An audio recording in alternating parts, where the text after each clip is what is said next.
Ողջույն հարգարժան տիկնայք եւ պարոնայք, մենք շարունակում ենք ներկայացնել մեր Հանուն Հանրապետության կուսակցության նախընտրական ծրագիրը։ Ինչպես նախորդիվ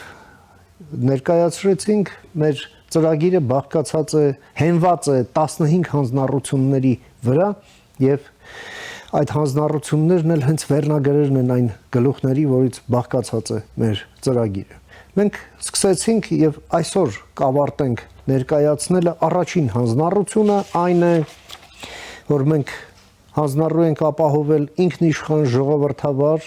անվտանգ եւ արդիական Հայաստան, ներկայացնելով առանձին դրա բաղկացուցիչները։ Եվ ուրեմն հաջորդ բաղկացուցիչն է երկրի անվտանգության, զարգացման ու առաջընթացի համար անհրաժեշտ ռեսուրսներ ներգրավելու նպատակով փոխշահավետության հիմքով այլ ուժային կենտրոնների, պետությունների եւ կազմակերպությունների հետ Հայաստանի ինքնիշխանության իրավական եւ արտաքին քաղաքական խոչընդոտներ են հարուցում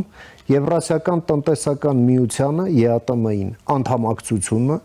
ու Հայաստանի անորոշ հեռանկարը եւ զարգացումը խաթարող ճանապարհի բալաստի վերածված պարտավորությունները։ Հայաստանի անդամակցությունը ԵԱՏՄ-ին պետք է դադարեցվի, քանզի այն ոչ միայն տնտեսական զարգացման եւ անվտանգության ամրապնդման խոստացված արդյունքները չի բերել եւ չի կարող բերել, այլև վատթարացրել է Հայաստանի ցուցանիշները բոլոր բնագավառներում մարդու իրավունքներից, ժողովրդավարությունից մինչև տնտեսություն, ձևախեղել կառուցվածքը, ապա կողմնորոշել գործարարներին։ Ծրագրի ներկայացմանը մասնակցում է նաև Հանուն Հանրապետության կուսակցության նախագահ Արման Բաբաջանյանը, ողջույն Արման։ Սա մեր կարևորագույն, այսպես հանձնառություններից է, որով մենք ներկայանում ենք մեր քաղաքացիներին, մենք մեր ընտրողներին, խնդրեմ։ Դե մենք վերջին տարիներին քանիցս ոչ միայն հայտարարություններով, նաև բողոքի ակցիաներով մասնակցել ենք եւ ինքներս նախաձեռնել ենք բողոքի ակցիաներ, որոնց թիրախում եղել են հենց ԵԱՏՄ-ն, ՀԱՊԿ եւ այդ իմաստով հատկապես քանի որ տնտեսական կարողություններն են արդիաշխարհում որոշում պետությունների որակը, այստեղ մենք ուղղակի այլընտրանք չունենք։ Մենք ինչու ենք ԵԱՏՄ-ին հակառակվում, որովհետև տեսնում ենք, որ Հայաստանի տնտեսության պոտենցիալը շատ ավելին է եւ այդ պոտենցիալը խեղդվում է ԵԱՏՄ-ում, ոչ թե ուրեմն զարգացման հնարավորություն ստանում։ Հայաստանի որպես կոմպակտ երկիր հեռանկարը հենց աշխարհին բացվելու եւ աշխարհի հնարավորությունները յուրացնելու եւ այդ աշխարհի հետ դրանք կիսվելու մեջ է 360 աստիճան բոլոր ազիմուտներով ընդորում։ Այսինքն մենք պետք է աշխատենք եւ Ռուսաստանի հետ, եւ ծոցի երկրների հետ, եւ Հնդկաստանի հետ, Կենտրոնական Ասիայի, եւ Ասիայի հետ։ Այո։ Եվ իհարկե Եվրոպական միության որպես առանձին ուժային կենտրոն եւ անդամ պետությունների հետ։ Եվ իհարկե Միացյալ Նահանգները որպես կարևոր ուղղություն, իհարկե, բայց եւ մեր հարևանների էական է որպեսզի մենք մեր մտքում մշտապես ունենանք Եվրոպական միությանն անդամակցելու հեռանկարը, որը Հայաստանի նման փոքր երկրների համար ուղղակի մոդելային է։ Մի քանի առանցքային երկրներ 2004 թվականին դարձան Եվրամիության անդամ երկիր, իրենք 10-15 տարում, ճիշտ այնքան, ինչքան որ մենք ԵԱՏՄ անդամ ենք, կարողացան անգամներով ավելացնել իրենց տնտեսությունը։ Հիմա մինչև 18 թվականը նայեք, թե Հայաստանը ինչ տնտեսական արդյունքներ էր ցույց տվել, մեր վերջին տարիների տնտեսական ցուցանիշները մեծապես պայմանավորված են ներքին, այսպես կոռուպցիոն մեխանիզմները արմատախիլ անելու քաղաքականության հետ, բայց նույնիսկ դրանք անհամատեղելի են ԵԱՏՄ-ի հետ։ ԵԱՏՄ-ն ինքը կոռուպցիոն տնտեսական համակարգի օրինակ է եւ չկա ԵԱՏՄ-ում որևէ երկիր ըստ էության բացի Հայաստանից, որը համակարգային կոռուպցիայի վրա չի հիմնված եւ նրա տնտեսությունը չի սնվում կոռուպցիոն այսինքն կոռուպցիան ոչ թե երևույթ է, այլ կառավարման համակարգ։ Այնպեսին ինչպեսին մերն էր 2018 թվականը մինչև վերտիկալ ինտեգրված հիմա ունենք եւս կոռուպցիա, բայց այն համակարգային չի, բայց դա եւս մեզ չի սփոփում, որովհետեւ կարծում ենք, որ կոռուպցիան նաեւ պիտի ընդհանուր միջև պետական դավաճանության հետ հավասարազոր պատիժ նախատեսի եւ դա մեր ծրագրային առանցքային ուրեմն հանձնառություններից մեկն է, բայց գալով կրկին ԵԱՏՄ-ին մեր տնտեսությանը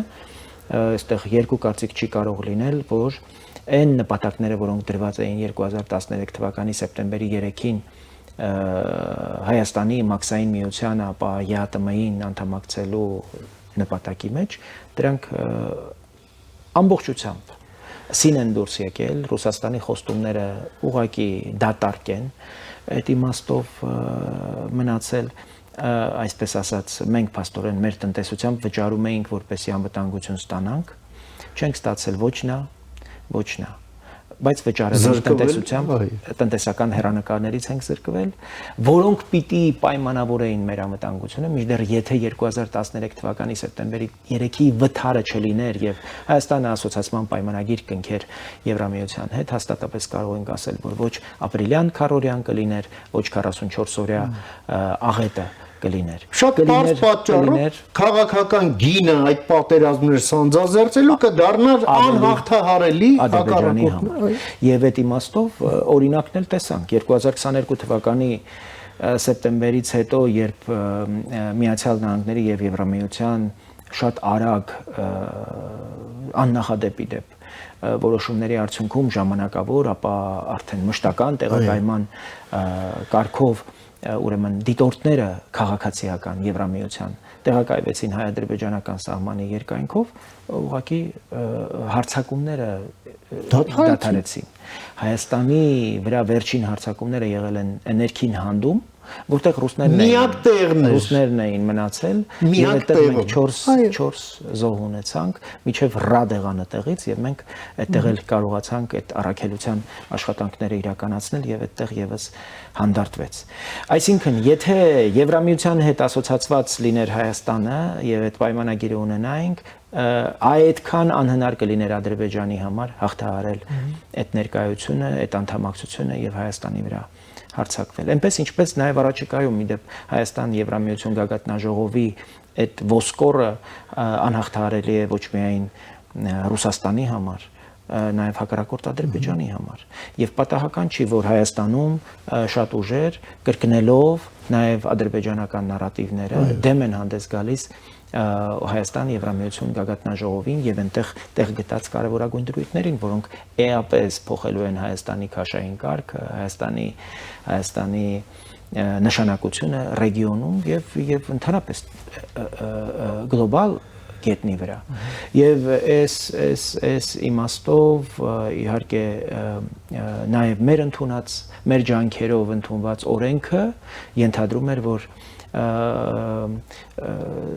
մենք անհապաղ պիտի սկսենք DCFTA-ի շուրջ կամ ազատ առևտրի շուրջ բանակցություններ Եվրամիության ԵԱՏՄ-ից դուրս գալու զուգահեռաբար կլիներ ԵԱՏՄ-ից դուրս գալու հետ եւ մենք անկեղծ կլինեինք եւ ԵԱՏՄ-ի արչեւ եւ ԵԱՏՄ մեր դաշնակից գործընկերների հետ եւ նաեւ ավելի որակական, այսպես եւ որոշակի կլիներ նաեւ հարաբերությունները Եվրամիության հետ, որտեղ ընդունել ենք օրենք 1 տարի առաջ այդ ուղղությամբ ոչ մի տեսանելի շոշափելի աշխատանք չկա բացի դեկլարացիաներից, բացի հայտարարություններից, բայց ես կարծում եմ, որ Հայաստանը իր տնտեսական կարողությունները, սոցիալական կարիքները, պաշտպանունակության, մարտունակության տեսանկյունից էական փոփոխություններ բերելու մի շանս ունի։ Տնտեսական կարողությունները անգամներով պիտի ավելացնել, մենք պիտի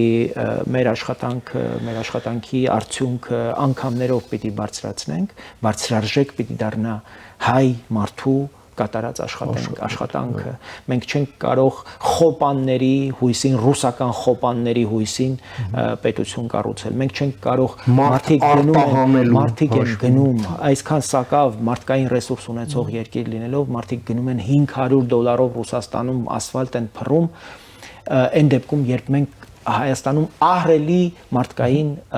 աշխատանքի եւ կապիտալի կարիք ունենք։ Ուրեմն պետք է մեկընդմիշտ պետությունը պետք է կամք դրսևորի այդ մարդկանց, ովքեր որ իրենց բախտը, այսպես ասած, գտել են դրսերում, մենք կարողանանք այդ մարդկանց հետ բերել, այդ մարդկանց Հայաստանում հնարավորություն ստեղծել, որպեսզի Հայաստանում ապրելը ոչ միայն հայրենասիրություն լինի, հայրենասիրությունից դրդված լինի, այլև Հայաստանում փող կարողանան մարդիկ աշխատել, շահավետ լինի Հայաստանում նաև ապրելը եւ վայելելը հայրենիքի երկինքը։ 8-րդ կետը այս հանձնառության մեջ վերաբերվում է մեր անվտանգության քաղաքականությունը։ Ուրեմն անվտանգության դիվերսիֆիկացված քաղաքականություններ վարելու իրավական սահմանափակումներ են ամրագրվել հապկ շրջանակներում, որին ի դեպ մենք շարունակում ենք դե յուրե մնալ, որոնք կիսել են Հայաստանի ինքնիշխանության իրավունքը հակաօդային պաշտպանության, ցամաքային զորքերի հրամանատարության, սահմանների վերահսկողության, օպերատիվ գործունեության, սպառնալիքների գնահատման եւ դրանց հաղթահարման ուղիների ընտրության եւ այլ հարցերում։ Մենք կշարունակենք հապկում Հայաստանի անդամակցության ամբողջական դադարեցման մեր սկզբունքային քաղաքական ուղենիշը։ Դե այստեղ հիմնարար հարց կա, հապկը չի ճանաչում Հայաստանի տարածքային ամբողջականությունը։ Մնացած կետերը եկեք չքննարկենք։ Մարդը հստակ ասում են, որ մենք չգիտենք ձեր սահմանները որոնք են, մենք կարող ենք մոտավորապես աշկաչափով ասել, օրինակ ջերմուկը ձերն է, թե չէ։ Իսկ ով է ասում, որ ձերն է։ Սովետական Հայաստանի սահմանները ձեր սահմաններն են, թե ոչ, լավ։ Եթե այդ սահմաններով առաջնորդվենք, Ռուսաստանը խնդիր կունենա Ուկրաինայի հետ։ Այսինքն այն սկզբունքները, որոնք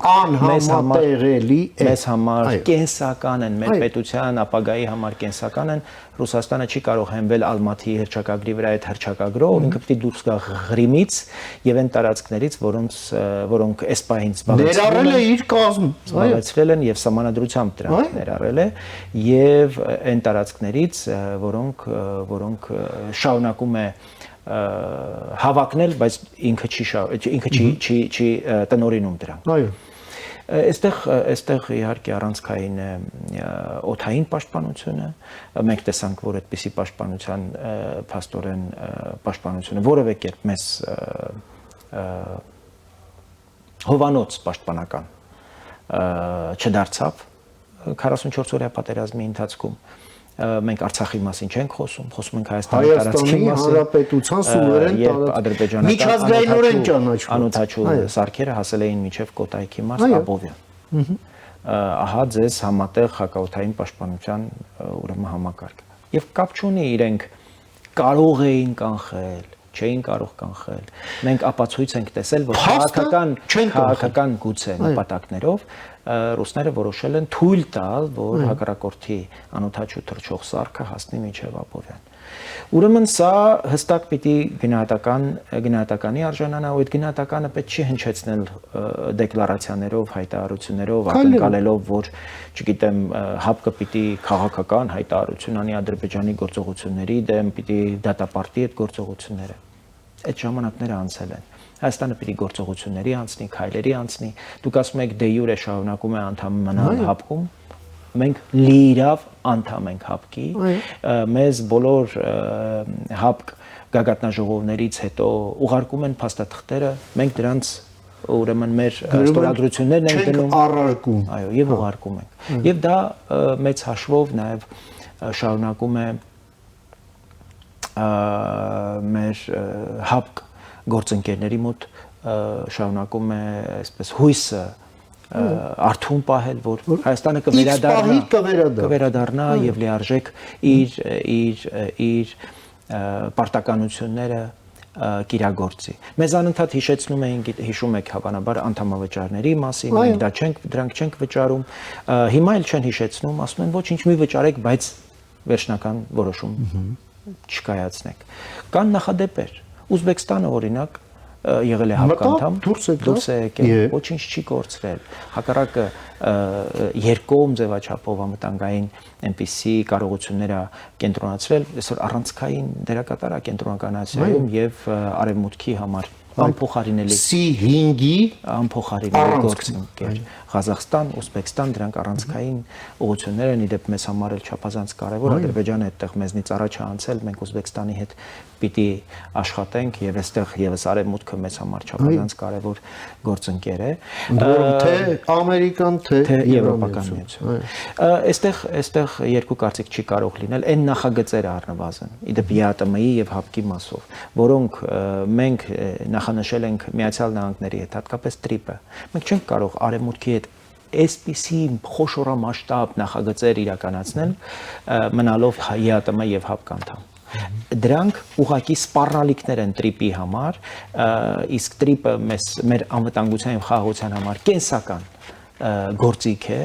այդ նշանակում է, որ ՀԱՊԿ-ը եւ ԵԱՏՄ-ն սպառնալիք են Հայաստանի անվտանգության եւ խաղաղության համար։ Այս պարզ հարցերը կարծում եմ կարիք ունեն առաջիկա 5 տարում ազգային ժողովում անընդհատ արծարծվելու, անընդհատ բարձրացվելու եւ մենք ինչպես հայտարարել ենք, որ չենք ձգտում իշխանափոխության, մենք ձգտում ենք ընդդիմափոխության եւ որպես ընդդիմություն պատրաստ ենք այս հարցերը տևապես բարձրացնել, մինչեւ դրանք վերջնական լուծում գտնեն։ Մենք համոզված ենք, որ Հայաստանի իշխանությունները մեզ հետ եթե ոչ 100%, գոնե մեծ մասամբ համաձայն են այս մեր բերած փաստարկներին, բայց չունեն բավարար խիզախություն, բավարար կամք, ուրեմն վերջին քայլը անելու։ Ես կարծում եմ, որ հենց ընդդիմության նաև աջակցությամբ Հայաստանի իշխանությունները կանեն այդ քայլը։ Ընդդիմության կողմից հավելյալ այսպես ուժ, աջակցություն, օգնություն կլինի Հայաստանի այն իշխանություններին, որոնք կգնան այս ճանապարհով եւ մեզ կազատեն այս թակարդից, այս փակուղուց եւ այս ճիրաններից։ Եվ հիշեցնեմ, որ ներկայացնում եմ մեր առաջին հանձնառությունը ինքնիշխան ժողովրդավար անվտանգ եւ արդիական Հայաստան, այնինչ մենք արտավորվում ենք ապահովել, դրա առանցքային կետերից մեկը եզրափակիչը 9-րդը։ Հետևյալն է, որ չավելացնելով մեր անվտանգության մակարդակը ԵԱՏՄ-ն եւ ՀԱՊԿ-ը փաստացի վերենացվել Հայաստանի վրա տնտեսական եւ ռազմաքաղաքական ճնշման, ինքնիշխանության սահմանափակումը դե յուրե ամրագրող,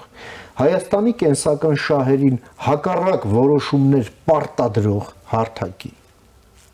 Սա կարևոր գնահատական է, որից բխում են մեր գործողությունները, որը մենք առաջարկել ենք, հա։ Հայաստանի դե յուրե պարտավորությունները ՀԱՊԿ բազմակողմ, ինչպես նաև Ռուսաստանի հետ անվտանգության, պաշտպանության եւ իրավական հարցերում երկկողմ ձևաչափերում ենթակա են ամբողջական խզման։ Մենք կկենտրոնանանք Եվրատլանտյան գործընկերների եւ ասիական ժողովրդավարությունների եւ շահերի, նպատակների եւ արժեքների առումով համախոհ գործընկերների հետ համագործակցության խորացման վրա, ներառյալ ՆԱՏՕ-ի հետ անդամակցության հեռանկարները։ Իհարկե սա չի ենթադրում, որ մենք Ռուսաստանի հետ մեր համագործակցությունը եւ գործընկերությունը ու գործակցությունը ընդհանրապես դադարեցնելու կողմնակից ենք, բայց վերաֆորմատավորել դրանք անհրաժեշտ են այդ հարաբերությունները եւ գետնի վրա տեղի այն ինչ ունենք հարաբերությունների այն մակարդակը ուղղակի պետք է ֆիքսել եւ դրան պայմանագրի տեսք տալ։ Հայաստանի արտգործնախարարը Լավրովի այցի ժամանակ հայտարարեց, որ Հայաստանը մտադրություն չունի վերաֆորմատավորել, բայց իրականությունը արդեն վերաֆորմատավորել է այդ հարաբերությունները, անկախ նրանից, թե Հայաստանի իշխանությունները ինչքանով են վախեցած ընդհանրապես վերաֆորմատավորման ենթարկել այդ հարաբերությունները։ Այստեղ չափազանց կարևոր է ոչ միայն կենտրոնանալ հապկի վրա, այս պահից սկսած ռուսները քննարկում են նաև եվրասիական տարածաշրջանում նոր անվտանգային, այսպես այո, որտեղ տեսնում են, որ Հայաստանի քայլը հապկի ուղղությամբ կարող է իրապես տեղի ունենալ ի վերջո եւ դա կարող է ուղղակի կազմաքանդել հապկը։ Ինչ են անում ռուսները զուգահեռ քննարկում են եվրասիական տարածաշրջանում ավելի մեծ անվտանգային ռազմաքաղաքական դաշինք ստեղծելու հեռանկարը, որի մեջ ուզում են նաեւ Թուրքիան ընդգրկել նաև կոմունիստական Չինաստանի տակ դնելով այս ամենը, որովհետև իրենց թափնել չի հերիքում, իրենք լավ են հասկանում։ Եվ այստեղ մեր շահերից է բխում, որպեսզի Թուրքիան իր հայացքը ուղղի դեպի արևմուտք, ոչ թե դեպի արևելք, որքան այդ հայացքը ուղղվեց, այնքան Հայաստանի հաշվին ռուսները եւ թուրքերը նոր գերուխում են անելու եւ դրա հաշիվն մենք ենք փակելու մեր կյանքերի եւ տարածքների հաշվին։ Հետեւաբար Հայաստանի կենսական շահերից է բխում, որ իր հարևանները ավելի ու ավելի հայացքները ուղղեն դեպի արևմուտք, եւ Ադրբեջանը ի դեպ, եւ Թուրքիան, եւ Իրանը, եւ հատկապես Վրաստանը, որոնց այդ հետևողականությունը նաեւ կպայմանավորի Հայաստանի պրոարևմտյան քաղաքականության ընթացքի անկասելիությունը։ Եվ այս իմաստով իհարկե եւ ԵԱՏՄ-ի եւ ՀԱՊԿ-ի վերաբերյալ մեր ասելիքը սպառիչ է, մենք պիտի հարաբերություններ պահպանենք երկկողմ ձևաչափով բոլոր ուղղություններով, ՆԱՏՕ-ի մասով այս պահին դժվար է այսպես համարձակ հայտարարություններ անել, բայց կարծում եմ դրան հասնելու կարևոր ճանապարհներից մեկը հորիզոնը Եվրամիության անդամակցությունից հետո անխուսափելիորեն մենք պիտի տեսնենք ՆԱՏՕ-ում ապագա, ինչպես տեսան Թուրքիան եւ Հունաստանը։ Եվ Թուրքիայի ու Հունաստանի օրինակը միշտ պիտի մեր աչքի առջև ունենանք։ Առանց անցյալը ուրանալու, առանց անցյալը պատմությունը մոռանալու Հունաստանը իր մեջ ուժ գտավ Թուրքիայի հետ 52 թվականին անդամակցել ՆԱՏՕ-ին եւ մինչ օրս փաստորեն երկուսն էլ կարողանում են ուրեմն լավագույնս իրենց համակեցության այսպես մոդուսը գտնելով ուրեմն հարևանությամբ ապրել եւ լինել անվտանգ խաղաղ եւ բարգավաճող։ Սա պիտի լինի մեր ապագան, իհարկե չի բացառվում, որ ՆԱՏՕ-ի հետ ինչ որ վթարներ պատահեն վերջին պատերազմը Իրանը-Ամերիկա-իսրայելական տրանսֆորմացիաներ ավելի ճիշտ։ Եվ կարող է փոքր ռազմաքաղաքական այդպիսի դաշինքներ լինեն ռեգիոնալ, բայց մեզ համար չափազանց կարևոր է, որ դրա լոկոմոտիվը եւ առաջնորդողը լինի արևմուտքը։ Եվ Եվրամիության ու Միացյալ Նահանգների ներկայությունը պիտի լինի Հայաստանի կարևոր պայմանը որևէ ռեգիոնալ նախագծում մասնակցելու տեսանկյունից։ Այդ 3+3, 3+2 այդ ֆորմատները Հայաստանին ոչ մի տեղ չեն տանելու, Հայաստանի իրական դաշնակիցները արևմուտքում են, նրանք ովքեր ճանաչում են Հայաստանի տարածքային ամբողջականությունը, Հայաստանի իրավունքը որպես ինքնիշխան ժողովրդավարական երկիր եւ նրանց հետ մենք պիտի կառուցենք մեր ամուր գործակցությունը երաշխավորելով մեր կայուն, խաղաղ եւ անվտանգ ապագան։ Եվ հարցը նաեւ ուղղակի այսպես դոկտրինալ մակարդակի վրա է առնում, քանի որ եւ Եվրամիությունը եւ ՆԱՏՕ-ն դա խաղաղության տարածք են, խաղաղությունը պահպանելու եւ պաշտպանելու համար ուղղված մարդուն եւ Հայաստանը աշխարհագրորեն լինելով Եվրատլանտյան տարածքում գտնվող երկիր չի կարող այս ամենից հեռու լինի հանուն ոչ մի բանի։ Առավել եւս որ Եվրամիությունը հայտարարեց, որ ինքը շարժում է դեպի արևելք եւ գտնվելով հարավ-արևելյան Եվրոպայում Հայաստանը կենսական կարևորություն եւ դերակատարություն կարող է ունենալ ոչ միայն իր անվտանգության համար, նաեւ եվրոպական ուրեմն անվտանգության եւ կայունության համար։ Իդեպ երբ Հայաստան կգա շուտով ՆԱՏՕ-ի գլխավոր քարտուղարը, իսկ մինչ այդ էլ գտնվում էր նրա հատուկ ներկայացուցիչը Հարավային Կովկասում եւ Կենտրոնական Ասիայում, մեր հանրային հեռուստատեսությանը տված հարցազրույցում նա ասաց շատ կարևոր մի բան, որ Հայաստանը ցանկություն է հայտնել ընդլայնելու հարաբերությունները ՆԱՏՕ-ի հետ, մենք կիսում ենք այդ ցանկությունը։ Սա միանշանակորեն ողջունելի է եւ սա նաև տեղավորվում է։ Շատ կարևոր է, որպես այդ հայտարարությունից անդին մենք տեսնենք շոշափելի գործողություններ, քայլեր եւ այդ իմաստով մեր նշանակությունը, մեր մասնակցությունը առաջիկա 5 տարիների քաղաքական կյանքին ազգային ժողովում որպես պարլամենտական ուղղակի փոխարինելի նշանակություն։ Շնորհակալություն։ Շնորհակալություն հարգարժան տիկնայք եւ պարոնայք, մենք կշարունակենք ներկայացնել մեր ծրագիրը հաջորդ թողարկումներում, մինչ հանդիպում, խաղաղություն եւ բարի նոր ձեզ։